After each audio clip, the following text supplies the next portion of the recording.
कि जितने मैंने मॉक टेस्ट दिए क्या मैंने उसको सही से एनालाइज किया। सबसे बड़ा रीजन रहता है lack of time. Ma'am time ही नहीं बचा। अगर कोई क्वेश्चन भी आपको ऐसा लग रहा है कि यार ये अलग सा क्वेश्चन है, इसको लिख लेना चाहिए, उसको मिस्टेक कॉपी में लिख लो। सिली मिस्टेक्स कब होती है? जब हम देखते हैं अरे टाइम नहीं बचा, टाइम नहीं बचा। 2-3 घंटे लग सकते हैं कॉन्सेप्ट्स भी लिखने में कि भाई ये वाला कॉन्सेप्ट है मेरा, ये बार बार गलत होता है, ये फॉर्मूला है मेरा गलत होता है। तो हमें जब डर लगता है तब हम सिली मिस्टेक्स करने लग जाते हैं। Hi everyone, welcome to engineers वाला। मेरा नाम है सिमरन कपूर और आज के इस सेशन में हम लोग बात करने वाले हैं जो लोग भी एसएससी जेईई 2026 एग्जाम पर टारगेट कर रहे हैं। तो जब आप मॉक टेस्ट देंगे या आप मॉक टेस्ट अभी दे रहे हो तो आपको किस तरीके से मॉक टेस्ट को एनालाइज करना है। क्योंकि जब भी आप कोई एग्जाम निकालना चाहते हो, चाहे वो आरआरबी है या आपका एसएससी है या कोई स्टेट एग्जाम है, तो क्वेश्चन प्रैक्टिस का बहुत ही इंपॉर्टेंट रोल है। और मॉक टेस्ट में आपको बहुत सी चीजें सीखने को मिलती हैं। आपकी बहुत सारी वीकर सेक्शंस का पता चलता है कि मैं एग्जाम में यहाँ पर सेम गलती ना करूं जो मैंने मॉक टेस्ट में पहले की थी। तो बहुत सारी चीजें आप मॉक टेस्ट के जरिए सीख पाते हो। तो आज हम बात करेंगे, जब आप कोई मॉक टेस्ट दो या अभी आप मॉक टेस्ट दे रहे हो और आपको लग रहा है कि मेरे नंबर नहीं बढ़ रहे हैं, तो मैं कैसे अपने नंबर बढ़ाने या इस चीज पर कैसे काम करूं। अब देखो, सबसे बड़ी बात ये आती है कि एग्जाम में जाने से पहले मैंने कितने फुल लेंथ मॉक टेस्ट दिए, ये मैटर नहीं करता। थोड़ा बहुत मैटर करता है पर उतना नहीं। उससे ज्यादा बड़ी बात क्या है कि जितने मैंने मॉक टेस्ट दिए क्या मैंने उसको सही से एनालाइज किया। क्योंकि जब आप मॉक टेस्ट को सही से एनालाइज करोगे तभी आप सीखोगे आपकी गलतियों के बारे में, आपके वीकर सेक्शंस के बारे में। आप उस पर काम करोगे और अपनी इंप्रूवमेंट करते जाओगे डे बाय डे। पर अगर पता ही नहीं होगा कि भाई गलती कहाँ कर रहा हूं, बस मैं नंबर ऑफ मॉक टेस्ट दिए जा रहा हूं, तो उसका इतना बेनिफिट आपको नहीं मिलेगा। अब देखिए, जब मॉक टेस्ट दो, आपने 2 घंटे में मान लीजिए एक फुल लेंथ मॉक टेस्ट दे दिया, ठीक है। अब उसके बाद आपको 3 घंटे, 3.5 घंटे, 4 घंटे लग सकते हैं उसकी एनालिसिस में। और उस एनालिसिस में आपको क्या करना है, क्या एनालाइज करना है, उस पर हम बात करने वाले हैं। तो बहुत ही इंपॉर्टेंट वीडियो है आप सभी के लिए, इस वीडियो को एंड तक देखिएगा। सबसे पहली बात है, एग्जाम्पल के लिए मैं मान लेती हूँ आपका फुल लेंथ मॉक टेस्ट आपने दिया और 200 क्वेश्चंस थे। एसएससी जेईई सीबीटी 1 जैसा सेम फॉर्मेट था। 200 क्वेश्चंस थे और आप 2 घंटे के टाइम में 150 क्वेश्चंस अटेम्प्ट कर पाए उस मॉक टेस्ट में। क्यों? अब मॉक टेस्ट में 150 क्वेश्चन कर पाए, बाकी के 50 नहीं कर पाए। जो 50 नहीं कर पाए, अब मैं एनालिसिस करने बैठी हूं उस मॉक टेस्ट का, तो सबसे पहले मैंने देखा कि वो 50 क्वेश्चंस क्यों नहीं बन पाए। एक सबसे बड़ा रीजन क्या रहता है? सबसे बड़ा रीजन रहता है lack of time. Ma'am time ही नहीं बचा। जितना टाइम मेरे पास था मैंने 150 क्वेश्चंस को सॉल्व करने में सारा लगा दिया और उसके बाद 50 क्वेश्चन क्या आए थे, किस टॉपिक से आए थे, मुझे देखने का भी टाइम नहीं मिला। हो सकता है कि वो आपके क्वेश्चन पेपर के लास्ट 50 क्वेश्चन है जो छूट गए हों। और दूसरा रीजन क्या हो सकता है? दूसरा रीजन है कि मैम कुछ कॉन्सेप्ट्स वीक थे, कोई क्वेश्चन नया लगा, कुछ मिसलेनियस था, तो वो मुझसे नहीं बन रहे थे, इसलिए मेरे 50 क्वेश्चंस नहीं अटेम्प्ट हो पाए, है ना। ये एक एग्जाम्पल मैंने लिया है, हमारे केस में ये नंबर ऊपर नीचे हो सकते हैं। अच्छा, अब मैंने काम करना है कि भाई ये जो 50 क्वेश्चन मैंने अटेम्प्ट नहीं किए, इसका रीजन ढूंढना है। अब रीजन मैंने ढूंढ लिया कि भाई लैक ऑफ टाइम। अब टाइम की कमी किस वजह से आ रही है? हो सकता है आप किसी क्वेश्चन में बहुत ज्यादा टाइम दे रहे हो, इस वजह से आ रही हो। और जिस क्वेश्चन में आप बहुत ज्यादा टाइम दे रहे हो वहां से टाइम बचाओ और आप अपना नंबर ऑफ अटेम्प्ट जो है उसको बढ़ाने की तरफ ध्यान दो। अच्छा, अब जब मेरे को ये पता चल गया कि लैक ऑफ टाइम, तो मुझे अब उस मॉक टेस्ट में ये देखना है कि मैंने कितना किस क्वेश्चन को टाइम दिया है। और आपको कुछ सवाल ऐसे मिलेंगे, आप बोलेंगे मैम हमने ये टॉपिक पढ़ा था और हमें लगा कि हम करके ही जाएंगे इसको, मतलब ये क्वेश्चन तो हमने करना ही करना है, इस वजह से इसमें ज्यादा टाइम लगा दिया। तो वो आपको मॉक टेस्ट में समझ आ जाएगा कि कौन से टॉपिक्स है जिसके लिए आप भावुक हो जाते हो। तो वो टॉपिक्स आपको मिलेंगे जिसमें आपको बहुत ज्यादा टाइम आप खर्च देते हो। तो आपको ध्यान रखना है कि बड़े बड़े क्वेश्चंस को स्टार्टिंग में ही सॉल्व नहीं करने लग जाना। आपने उनको मार्क फॉर रिव्यू छोड़कर, जो क्वेश्चन आपको पता है कि मुझे आता है पर टाइम लगेगा, उसको लास्ट के लिए छोड़ देना है ताकि नंबर ऑफ अटेम्प्ट्स आप बढ़ा पाओ। क्योंकि जब आपने एग्जाम निकालना है, सिलेक्शन लेनी है, तो नंबर ऑफ अटेम्प्ट्स भी बढ़ाने पड़ेंगे ना पेपर में आपको। और वो कब बढ़ा पाओगे? जब आप बड़े क्वेश्चन से अपना टाइम बचाओगे और वो टाइम आप उनको दोगे जो वन लाइनर है। तो सबसे पहले मैंने रीजन ढूंढा, ये लैक ऑफ टाइम, टाइम कहां पर ज्यादा लग रहा है, उस पर काम करना है जब मैं अगला मॉक टेस्ट दूंगा। दूसरी चीज, वीक कॉन्सेप्ट। कुछ ऐसे कॉन्सेप्ट थे जिसको सोचने के लिए मैम इतना टाइम लग गया क्योंकि मैंने रिवीजन ही नहीं किया था अच्छे से। तो मैं 2 मिनट बैठ के फॉर्मूला सोच रहा था कि रेज़ टू पावर 1.12 होता था या 1.14 होता था। तो आप उन वीक कॉन्सेप्ट्स को देखिए और वीक कॉन्सेप्ट्स को रिवाइज करिए। अच्छा, अब एक काम करना है, एक नोटबुक लगानी है छोटी-सी, है ना? आपकी मर्ज़ी है कितनी लगानी है, तो 40-50 पेजेज़ की तो लगा लेना कम से कम। उसको उसका नाम रख दो मिस्टेक कॉपी। मिस्टेक कॉपी में आपने क्या लिखना है? आपने जो मॉक टेस्ट दिए, आप जो क्वेश्चन प्रैक्टिस कर रहे हो, आपने देखा अच्छा वीक कॉन्सेप्ट होने की वजह से मैम मेरा रिवीजन भी अच्छा नहीं था, फॉर्मूला याद नहीं आ रहा था, बहुत ज़्यादा टाइम लग रहा था कुछ क्वेश्चंस में, कुछ ऐसे थे कि मैं भूल ही गया था आते-आते। जो ऐसे टॉपिक्स आपको मिले, उनको आपने अपनी मिस्टेक कॉपी में लिखते जाना है। अगर कोई क्वेश्चन भी आपको ऐसा लग रहा है कि यार ये अलग सा क्वेश्चन है, इसको लिख लेना चाहिए, उसको मिस्टेक कॉपी में लिख लो। 1, 2, 3 करके पॉइंट्स ऐड कर लो। और आप जब अगला मॉक टेस्ट दोगे तो ये मिस्टेक कॉपी के सारे पॉइंट्स रिवाइज करके दोगे। मतलब नेक्स्ट टेस्ट आपने ऐसे नहीं दे देना कि चल अब एक टेस्ट हो गया, अब मैं दूसरा दे देता हूँ। पहले आपने अपनी मिस्टेक कॉपी में जितना लिखा होगा, जो चीजें लिखी होगी, उसको ध्यान में रखकर आप अगला टेस्ट दोगे। तो पहली बात मैंने देखनी है कि मैं 50 क्वेश्चंस क्यों नहीं अटेम्प्ट कर पाया, क्या रीजन था, ठीक है। अब मैंने बोला कि मैंने चलो 150 क्वेश्चंस अटेम्प्ट किए, अब इसकी बात करते हैं। मैंने 150 क्वेश्चंस अटेम्प्ट किए मॉक टेस्ट में, उसमें से 100 करेक्ट हैं और बाकी के जो बच गए 50 वो मेरे इनकरेक्ट हैं। 50 में अटेम्प्ट नहीं कर पाई, मेरे 150 अटेम्प्ट हुआ, उसमें भी मेरे जो 100 क्वेश्चंस है वो सही हुए और 50 गलत हो गए। अब हम 50 गलत की तरफ जाएंगे सबसे पहले। अब जो मेरे 50 क्वेश्चंस हैं जो मेरे इनकरेक्ट हुए, उसका रीजन देखेंगे। क्या था मैम? एक रीजन था सिली मिस्टेक। अब सिली मिस्टेक्स कब होती है? जब हम देखते हैं अरे टाइम नहीं बचा, जल्दी जल्दी हम क्वेश्चन पढ़ते हैं, अरे ये तो इजी सा क्वेश्चन है, और ये देखते ही नहीं है कि करेक्ट पूछा है, इनकरेक्ट पूछा है, कोई ब्रैकेट में छोटा सा डाटा लिख दिया है और हमने देखा ही नहीं, उसकी तरफ ध्यान ही नहीं दिया और बस उसका आंसर करके आ गए हैं। ऐसी सिली मिस्टेक्स बहुत बार होती है, इवन पेपर में जाकर भी होती है। तो आपने देखना है क्या ये सिली मिस्टेक वाला क्वेश्चन है। तो आपको पता है कि मैं जल्दबाजी में जब टाइम की वजह से इजी क्वेश्चंस को बहुत हल्के में ले लेता हूं और उसकी वजह से मैं वो सिली मिस्टेक्स कराता हूं। तो अगला मॉक टेस्ट जब देना है तो आपने इस चीज से बचना है। अगर आपको लगे अरे तो बड़ा हवा में, मतलब एकदम इजी क्वेश्चन है, ये तो मैं ऐसे ही कर दूंगा, ध्यान से पढ़िए उसकी स्टेटमेंट, क्या पूछा है, चारों ऑप्शंस एक बार ध्यान से पढ़िए। ये नहीं कि बस नेगेटिव मार्किंग हो जाए जिससे मतलब आपको ही प्रॉब्लम होगी। तो आपने ढूंढना है सबसे पहले कि सिली मिस्टेक्स हो रही हैं तो कहाँ हो रही है, क्या टाइम के रीजन की वजह से हो रही है, तो टाइम को बचाओ। अगले मॉक टेस्ट में क्या करो, लेंथी क्वेश्चन को बाद के लिए रखो और टाइम को सेव करने की कोशिश करो। मिसलेनियस टॉपिक्स हो सकते हैं। मैम गलतियां इसलिए हुई क्योंकि कुछ मिसलेनियस टॉपिक्स थे, मैंने तुक्का लगाया, मुझे लगा कि शायद ये होगा और मैंने कर दिया।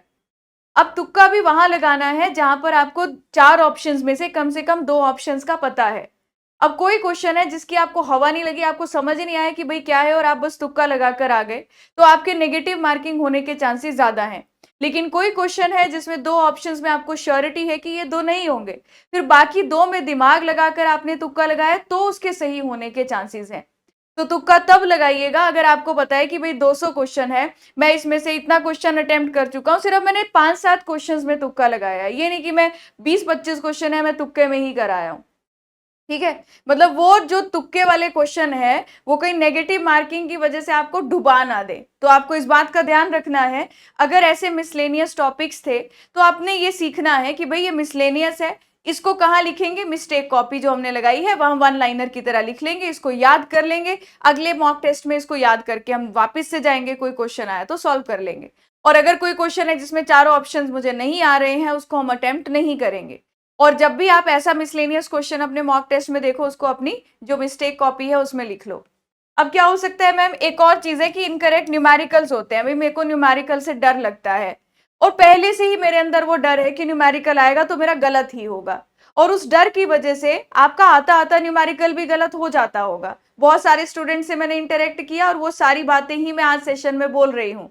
जिन लोगों का सिलेक्शन हुआ उनसे भी बात करी, जिनका नहीं हुआ उनसे भी बात करी, उन सारी बातों को ध्यान में रखकर आज मेनली ये वीडियो आपके लिए बनाई गई है कि जो स्टूडेंट सिलेक्ट हुए उन्होंने भी ऐसे ही अपने मॉक टेस्ट का एनालिसिस किया था और इस पर काम किया था। तो यहाँ देखिए जो न्यूमेरिकल है, अब न्यूमेरिकल से कई बार बस हमें ऐसे ही डर लग रहा होता है। अगर डर लग रहा है, डर खत्म कैसे होगा, उसको बार बार सॉल्व करके रिवाइज करके न्यूमेरिकल प्रॉब्लम सॉल्व करना। मतलब जब आप न्यूमेरिकल सॉल्व करो, डर 2 मिनट के लिए हटा दो, आप देखोगे वो डर जब नर्वसनेस साइड होगी और आपको कॉन्सेप्ट में क्लैरिटी होगी तो आपको न्यूमेरिकल मुश्किल नहीं लगेगा। कोई भी मुश्किल चीज हमें आसान लग सकती है जब हमें वो सही से समझ आ जाए, और सही से समझ आने के लिए उसका नंबर ऑफ टाइम रिवीजन होना बहुत जरूरी है। कोई टफ सब्जेक्ट भी आपको आसान लगने लग जाएगा जब आपको उसके कॉन्सेप्ट समझ में आने लग जाएंगे, और वो समझने के लिए आपको उसको टाइम देना पड़ेगा।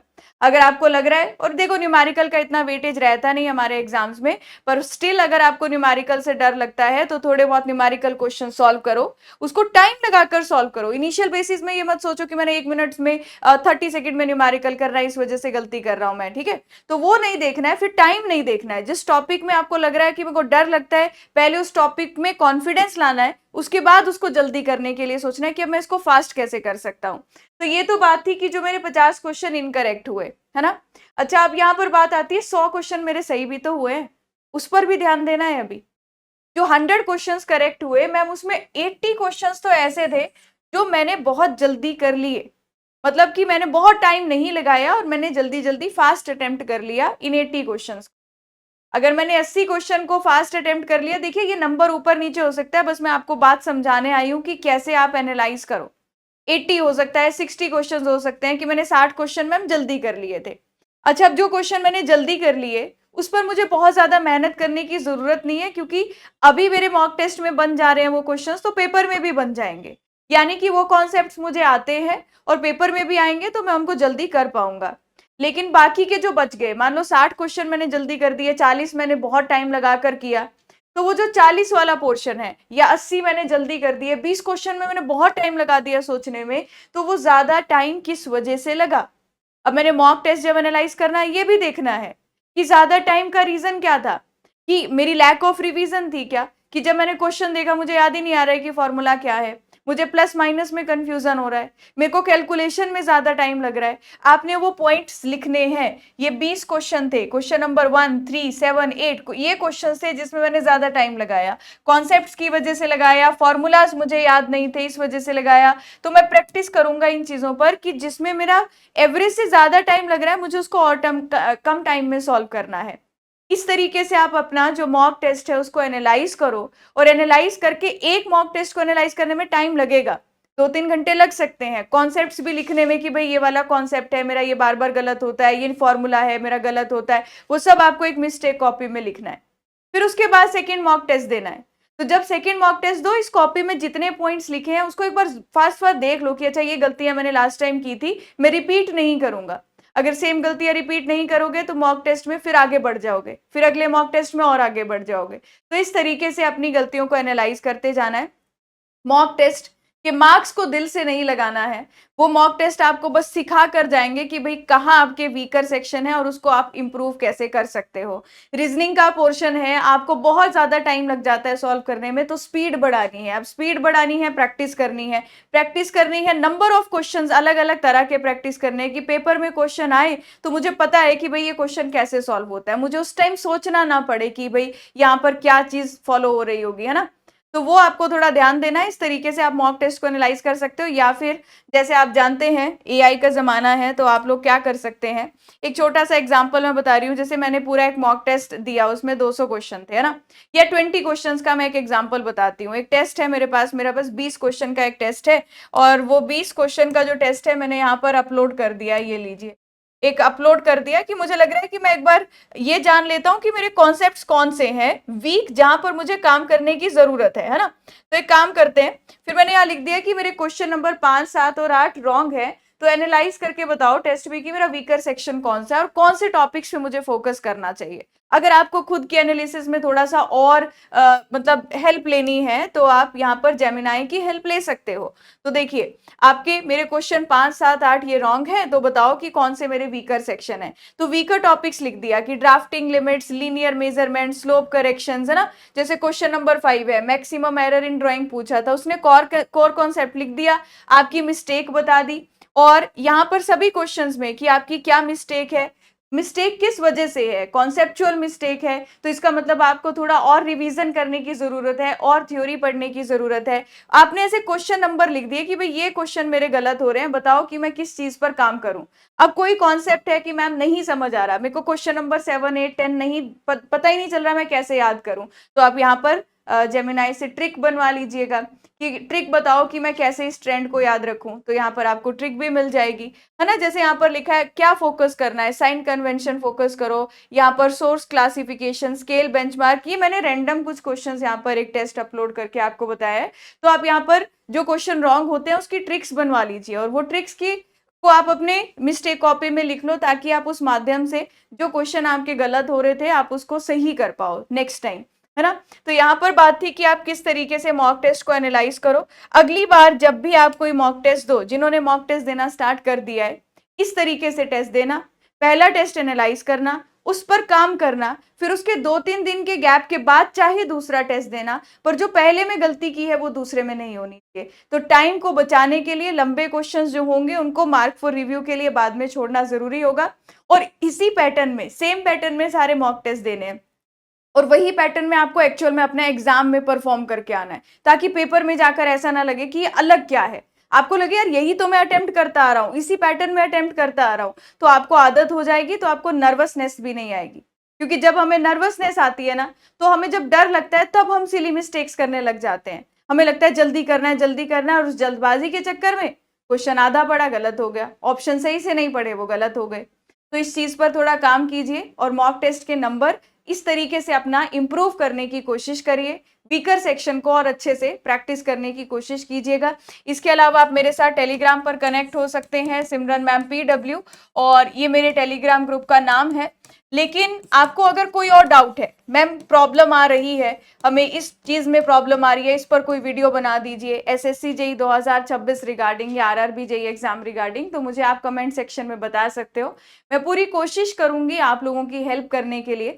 बहुत सारे स्टूडेंट्स का ये मॉक टेस्ट वाला क्वेरी आया था, इसलिए मैंने आप लोगों के लिए ये वीडियो बनाई है। आप इस वीडियो के कमेंट सेक्शन में भी जरूर बताइएगा, और जब आप मॉक टेस्ट दो, एनालाइज करो, और उसके बाद इस वीडियो में कोई पॉइंट आपको हेल्पफुल लगे तो कमेंट सेक्शन में लिख कर जाना, ठीक है।